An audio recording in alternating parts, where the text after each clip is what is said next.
Hi, I'm Dongsheng. Welcome to Digging into China, where we explore China in depth to review unique perspectives. China's electric vehicle industry has long been heralded by the Chinese Communist Party as a monumental achievement, often presented as a cornerstone of hope for the nation's economic future. So, where does this industry stand today? In this episode, we'll explore the state of Chinese electric vehicles. In my view, China's new energy vehicle sector is defined by two key traits.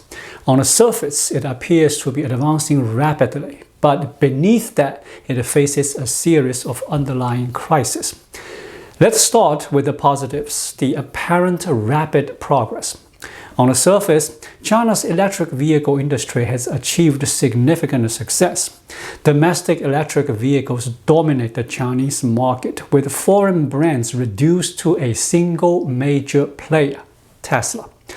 Legacy automakers such as BMW, Mercedes-Benz, Audi, and Toyota have struggled to compete with their electric offerings in China.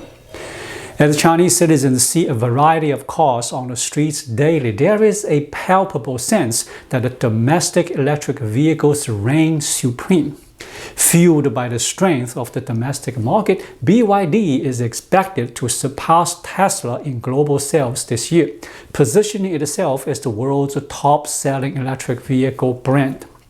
Furthermore, the robust growth of domestic electric vehicles, coupled with their rising share of China's total auto sales, has left many traditional joint venture and foreign automakers struggling. Domestic brands now command over 60% of the market share in China, significantly eroding the profits of foreign and joint venture automakers. If we focus solely on these figures, it might seem that Chinese electric vehicles, having conquered the domestic market, are poised to dominate globally, as the Communist Party suggests, promising a bright future. Could BYD become China's equivalent of Toyota? Could China emerge as the next global automotive powerhouse? In reality, the answer is no. Why is that? Let's turn to the undercurrents, the hidden challenges. Recently, you may have seen reports that on October 2nd, BYD released its financial results showing it sold just 400,000 vehicles in September, a 5.5% year-on-year decline. This marked the first sales drop in 19 months since the start of 2024. BYD also lowered its annual sales target from 5.5 million to 4.6 million vehicles. This slowdown is not unique to BYD. The entire Chinese auto industry is experiencing similar trends. According to Goldman Sachs' analysis of passenger vehicle insurance registrations in China, growth in overall vehicle registrations has noticeably stalled, with new energy vehicles showing the same pattern. Why use insurance registrations instead of sales figures? The reason is that some dealers in China's auto industry, particularly in the electric vehicle sector, are suspected of inflating sales by self-purchasing. Insurance registrations offer a more accurate picture of actual demand. With the Chinese market experiencing stagnant growth and sales, what about overseas markets? Haven't we heard that the Chinese electric vehicles are performing well abroad? Could there be a scenario where domestic struggles are offset by international success? Unfortunately, the overseas picture is similar. While news reports highlight Chinese electric vehicles being exported globally with impressive year-on-year sales growth, such as BYD's over 200% growth in Indonesia in the first half of the year, or over 100% growth in other regions. These figures are misleading. The growth appears dramatic only because the baseline sales numbers are low. Chinese electric vehicles may be seeing high growth rates in Southeast Asia, but they haven't disrupted the region's auto sales landscape, where Japanese brands continue to dominate. More critically, despite years of talk about building factories overseas and expanding globally, Progress has stalled due to local policies in some countries and financial constraints. In 2024, Chinese electric vehicle overseas investment has lagged behind the levels seen in 2023 and 2022. Without the ability to establish local manufacturing, Chinese automakers face barriers to market access. Only about 24% of the world's major auto markets have minimal restrictions on Chinese imports, while 34% requires local production and some outright prohibit Chinese imports. Without local factories, the long-term prospects for Chinese electric vehicles abroad are limited, offering little room for optimism in the near future. Some might argue, what's the issue with a growth slowdown? It's not a collapse. Why the concern? It sounds like you are unfairly criticizing China's electric vehicles industry. Let's examine what this slowdown truly signifies. First, a slowdown in Chinese auto sales is highly unusual compared to other industries, especially given the substantial government subsidies for car purchases this year. The scale of subsidies, such as incentives for new energy vehicles and trade-in programs, has far exceeded previous years. If no additional increases are made in 2025, the total subsidy budget will reach 342 billion yuan, nearly 100 billion more than last year. This amount represents 2.8% of China's fiscal revenue and 7% of total auto sales revenue. In essence, the government is covering on average 7% of the price of every car purchased. This doesn't include the manufacturing side subsidies. In 2024, this share was 5%, and in 2023, it was only 2%. When factoring in additional support like land incentives and tax breaks, estimates from Goldman Sachs and others suggest that annual support for new energy companies range from 5 to 700 billion yuan, about 15% of total vehicle prices, surpassing the fiscal revenue of a province like Henan. This leads to a critical issue. Despite these massive subsidies, the auto industry has not seen growth and is even showing slight contraction toward the year end. What will happen next year? What if these subsidies are reduced? A recent forecast by the Rhodium Group predicts that if the Chinese government halts large-scale subsidies in 2026, maintaining only a minimal 0.8% of fiscal expenditure, auto sales could drop by nearly 30%. If current levels are maintained, sales could still decline by 13%.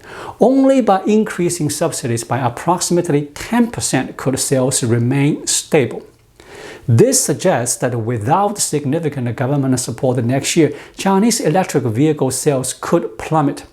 Some might say a 30% drop isn't catastrophic, but such a decline could trigger a chain reaction, potentially destabilizing the entire Chinese electric vehicle industry. Why would a 10%, 20%, or 30% sales drop have such severe consequences? To understand, we must consider two types of business model.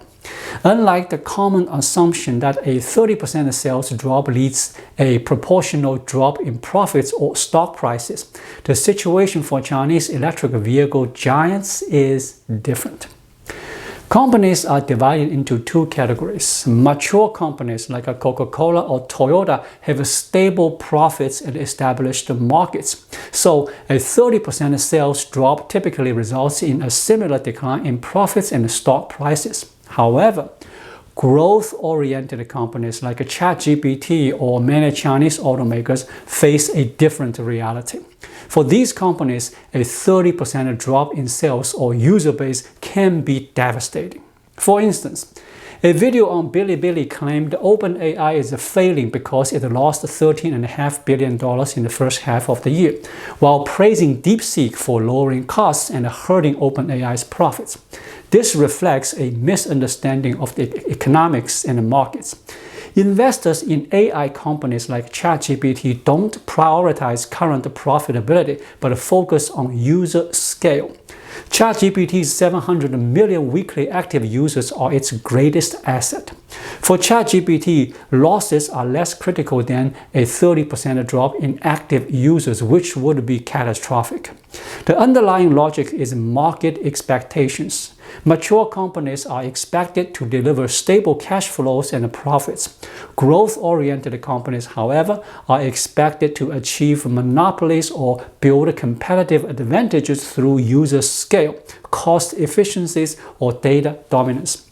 Investors are betting on their future potential, not immediate profit. This explains why a slowdown or stagnation in Chinese electric vehicle sales has such a profound impact. It signals that the future these companies have promised is unattainable. The market has reached its limit regardless of their ambitious visions.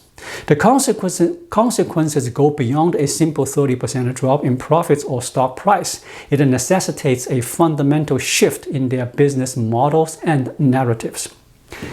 Chinese automakers must now transition from growth-oriented to mature companies, shifting their focus from future potential to current performance. This means prioritizing profit margins over sales volume.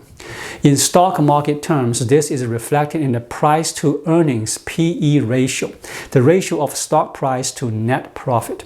Mature automakers like Toyota, Mercedes-Benz, BMW, and Volkswagen, which lack expensive future narratives, typically have PE ratios between 6 and 10, meaning their stock prices are 6 to 10 times their net profits. In contrast, the prominent Chinese electric vehicle companies often have PE ratios above 20, with companies like Series tied to Huawei exceeding 30. This was justifiable when these companies were focused on future growth. However, as market growth slows, they must transform into companies like Toyota or BMW, significantly increasing their profit margins. Failure to do so risks sharp stock price declines, reduced funding, and potential financial collapse due to disrupted capital chains. Transformation isn't inherently negative. It depends on preparation. Are Chinese automakers ready to shift from growth-oriented to mature companies and lower their PE ratios? The answer is no. The reason lies in their core competitiveness. What do Chinese electric vehicles excel? The answer is clear. Affordability. This can mean lower prices or offering features like built-in refrigerators or large screens at a fraction of competitors' cost. This advantage holds in markets like Southeast Asia. A Bloomberg survey found that over 85% of Southeast Asian buyers and 95% of European buyers choose Chinese electric vehicles for their affordability. Data supports this. Chinese electric vehicles have gained market share through low prices. Despite Huawei launching high-end models like the M8, the average price of Chinese electric vehicles has been declining. In 2022, vehicles priced between 200,000 and 300,000 yuan accounted for 26% of sales. But by 2025, this dropped to 20%.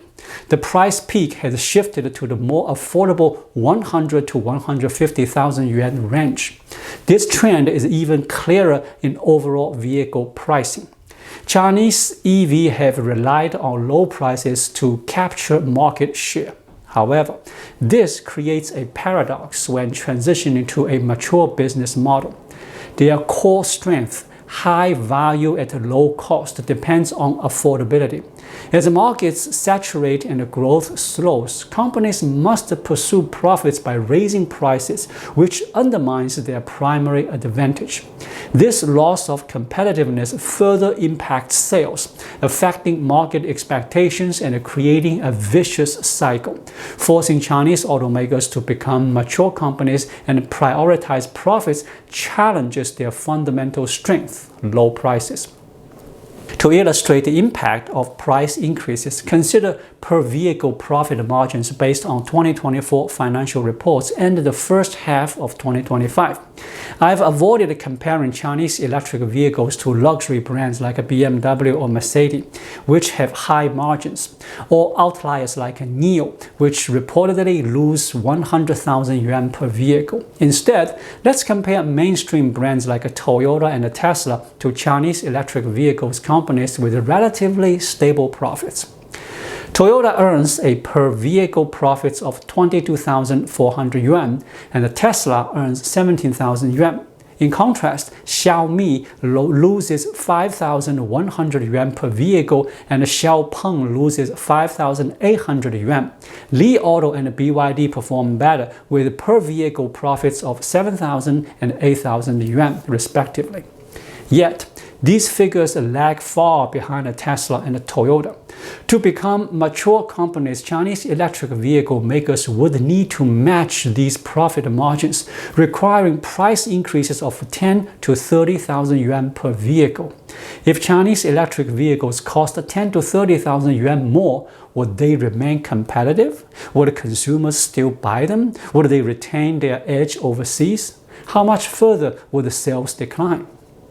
For any company, transitioning to a mature business model is inevitable. Even ChatGPT will eventually reach user saturation. The key is whether the company is prepared for that shift.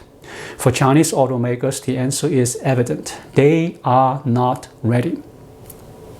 The Chinese electric vehicle industry got an early start but failed to build critical competitive advantages such as advanced autonomous driving technology, strong brand identity, or compelling narratives. None of these have been established.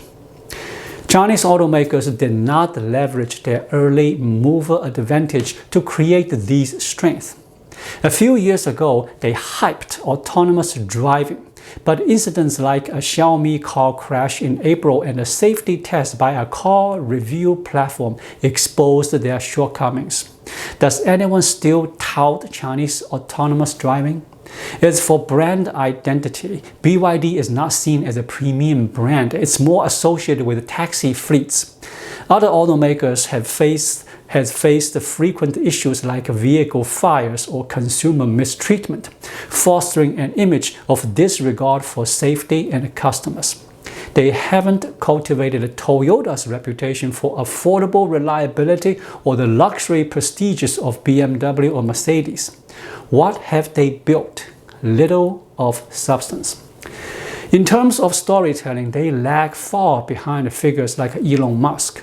Musk recognized early that the electric vehicle market was becoming saturated and began creating new competitive advantages, such as the robotaxi business based on FSD, autonomous driving, or robotics leverage industrial capabilities. While many of these are still conceptual, they provided the market with the room to envision Tesla's future, preventing it from being reclassified as a mature company.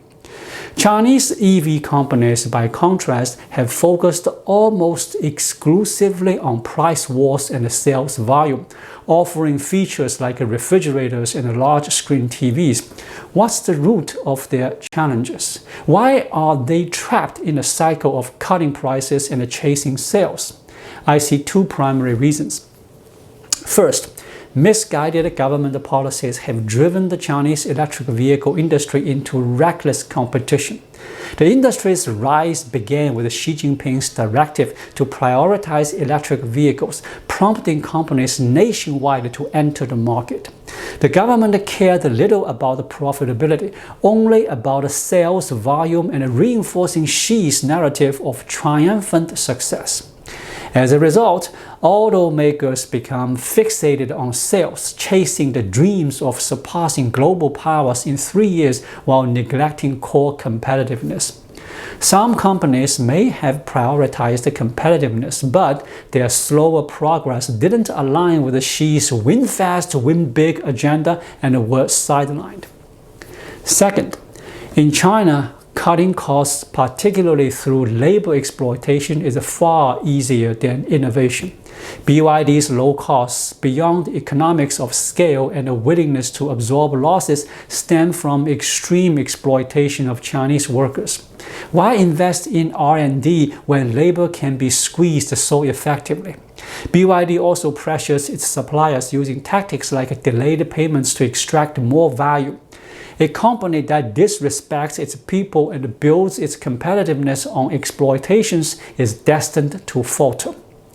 Does this mean Chinese electric vehicle companies will collapse next year? Not necessarily. While I've highlighted many challenges, they depend on sales slowing or declining.